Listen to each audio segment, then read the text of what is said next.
everyday from Hinaguan to store. Hinaguan to store. So namamasahe ako back and forth. Sometimes, kung nakakairam tayo ng motor, medyo nakaka-lessen tayo ng mamasahe. So I decided to look for a motorcycle na pwede kong magamit, service. Ganoon na rin para sa pamalengke kasi nga pamasahe po is medyo malaki ang mga gastos. So tinignan ko ngayon yung ino-offer nung isa namin kaibigan, yung kakilala natin dito, kung magkano yung aabutin niya monthly or how many years, yung terms ba, kung gano'n siya katagal babayaran. So samahan ninyo ako, kasama ko si Sharimax at yung kanyang wala.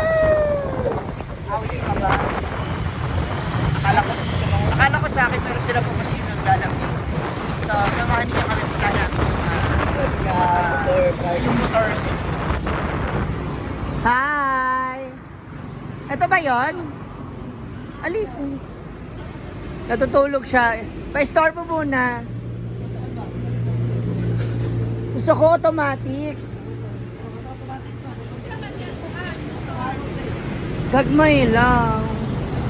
Isa ba? Ay, kani? Ang cute. Ha? Kani na. Ang taas. Ang laki nito masyado. Parang ang laki nito. Kani, dili ka ganan namin. Arrow. Okay lang naman. Ang cute niya. Pwede ko siya Ay, i-ano ko sana. Suka. Tapos, paano ang payment? Mode of payment. Payment tani. Basta na siya. Down lang ka. Ano lang ka Mag-down? Down lang ka. Kwarta. Ali ba?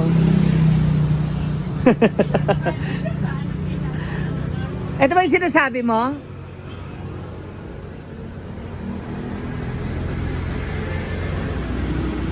Three years yan. Gusto ko sana yung automatic lang. Ayoko nung ganito, hindi po kasi ako marunong magpadyak yung sa unahan, ganyan. Or sa likod.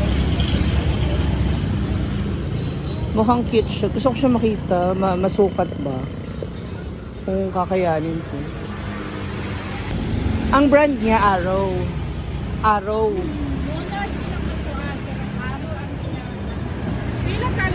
Sada ba? Okay lang.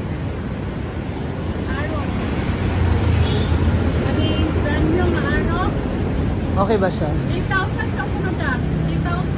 3,000. 3,000. Tapos ang sulat ani, Monthly? 3,000 ang down payment. ang down payment, 3,000. Tapos 3,600. Monthly, 3,600? Uy, bakit iba yung sinabi mo sa akin? Iba yung down. Ay, monthly.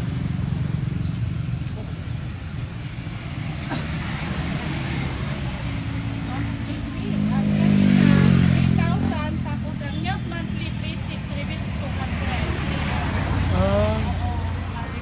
Brand new siya. Brand new. Tapos how many years? 3 years. 3 years. Depende sa iyo. Gusto ka mag-down o Mas malaki. Mas less yung... Arrow yung name ng ano yan. Arrow yung name ng brand news. Monarch na araw. Okay. So, tignan natin. Sige. Pag ano ako muna ha. Sige. Balance ko muna. Thank you. So, aside dun sa store, mga moms, aside sa store na ating pinuntahan, may isa pa akong option. Kaya to? Shop mo.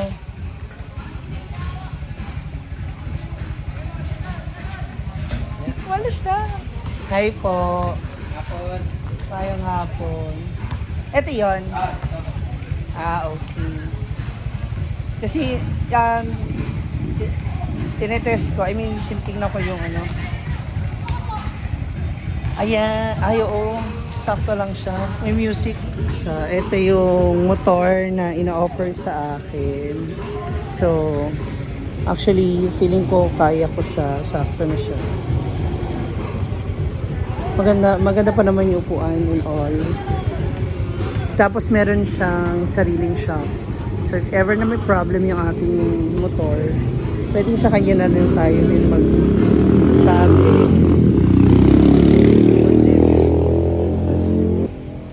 Hi Kuya.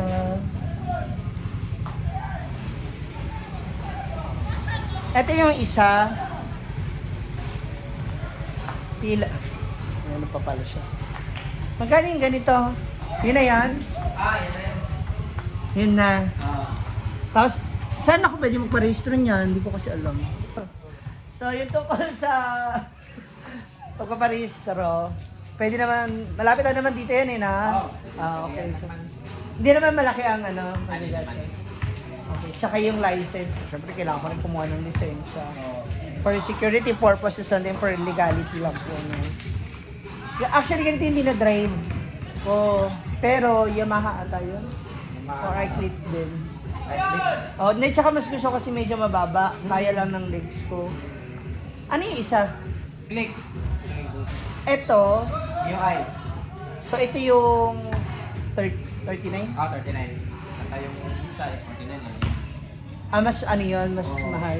Kasi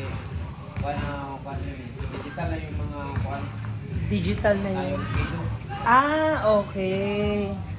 Kasi ito, manual pa rin. Ay, ano? Analog. Yung old style siya. Tapos yung sa digital na siya. Hindi naman sa gas. Hindi matipid naman. So, everything okay naman siya. Pati yung lock. Okay na. So, testing muna natin. Susubukan muna natin siya. Papakiramdaman din natin siya kung mag-ilalagay. Okay na kuya ha?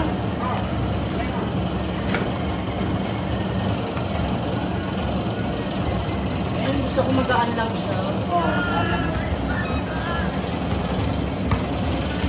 Pwede ba ito pag halimbawa kinano ko, pagkaasak ko yung ito na upuan? Pero kuhan lang. Hindi, yung foam ba? Foam. Wala ko.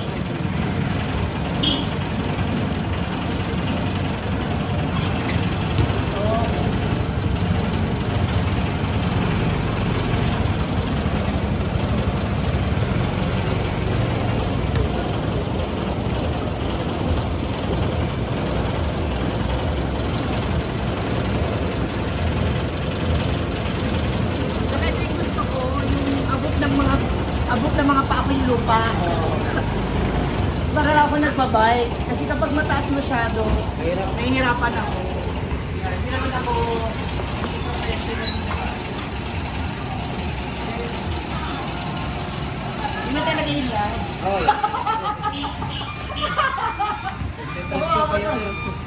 Sige. So, hopefully makuha natin siya. By the end of this month, so, kaya huwag niyo skip yung ads dito. Doon tuloy nyo na yung panonood, okay? Sa ngayon, paano na yan po yan? Napunta na tayo ng ulan.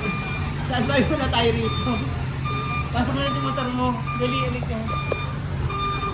Ang aking driver, nadamay na sa pagtambay ko. At ito naman yung isang... kasi maganda. Tsaka hindi, ang ganda rin ng ano. Ito yung 49. Ay, hi. Yan pala sila. Kaya naman pala kasi maganda na po yung ano niya, yung setup ng puno. Saka mukhang alagang-alaga.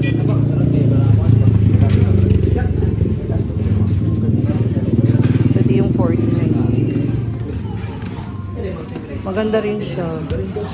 Pero, syempre, hindi naman natin kailangan ng sobrang bongga. Ano ba? So ayun na mga moms, pagkagaling natin doon sa tinignan natin na buyer ng motor, I'm still thinking, nag-iisip ako maigi pa, no, ayoko magpadalos-dalos. Pero kasi yun nga, hindi ko naman siya gagamitin pang gala lang.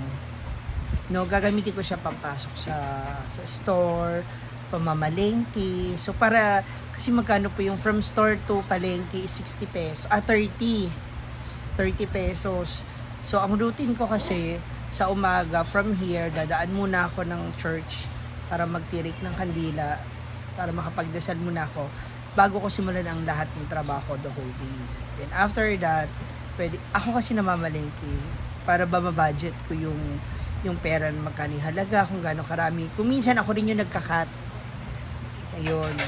Para nalalaman ko, nakikita ko kung nasan yung kikitain ko, kung magkano kikitain ko sa karne na to. May matira man na 3 o 4 na piraso, okay lang kasi may kita na. Parang ganun ba? Pero syempre, iba pa rin kapag naubos lahat talaga yung ating paninda kasi may pampasweldo, may malaki kang savings or kita, no? Yung kita kasi na sinasabi ko, yun yung pinaka-savings ko. Maliban sa salary ko, nagtitira ako. Maliban sa sahod ko, meron akong itinatabi para sa renta, sa bills, no? Kaya ganun. Para na sa ganun, hindi ko inaaabunuhan. Hindi ako labas ng extra pondo. So, anything na kung magkano yung pinuhunan ko sa karinderya, sa store, and sa a la carte, yun lang din yung paikutin natin.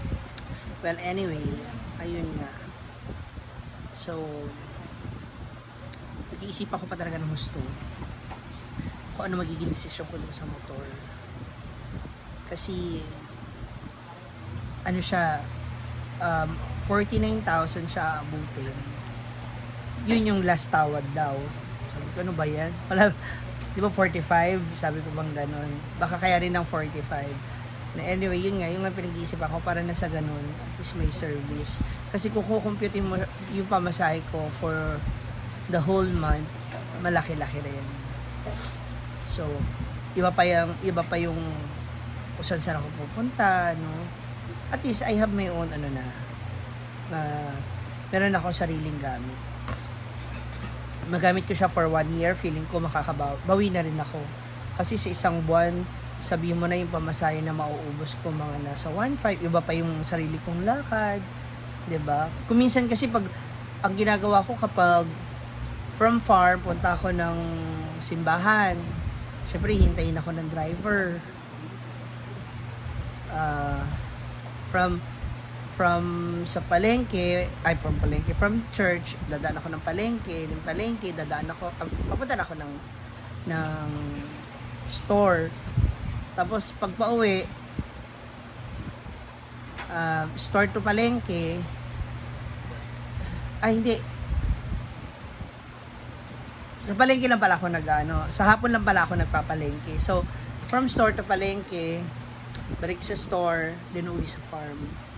So, aside from that, syempre may mga extra ganap, extra galaw kung sa mga pupunta o sa mga rampa. So, di ba, kaysa mamasahe pa, at least may sariling motor. So, hopefully, madagdagan pa. Maliban kasi dun sa, kung di nyo pa rin tatanong yung mga racket na natatanggap ko from brand damage, is siya rin binabayad ko sa kanya mula dun sa mga hardware na pinampagawa ko dun sa ating pwesto sa store. So, everything is okay naman. It's a matter of budgeting lang talaga. So, hopefully, marami pa kaming dumating na event. Sana may mga dumating pang racket. No, baka kailangan nyo po ako. Pwede po ako dyan. Pandagdag din. So, maraming salamat. Thank you so much. And sana, kung may mga iba kayong suggestions, no, you can comment down below. Ayan. Sige, open naman ako for your suggestions. Sa mga critics ninyo, sa mga ideas ninyo, open naman tayo dyan. Basta wag naman po too much harsh na kasi syempre nag-iisip lang din naman tayo nagpaplano. So sa kung ano yung pwede mas mapadali at malesen yung ibang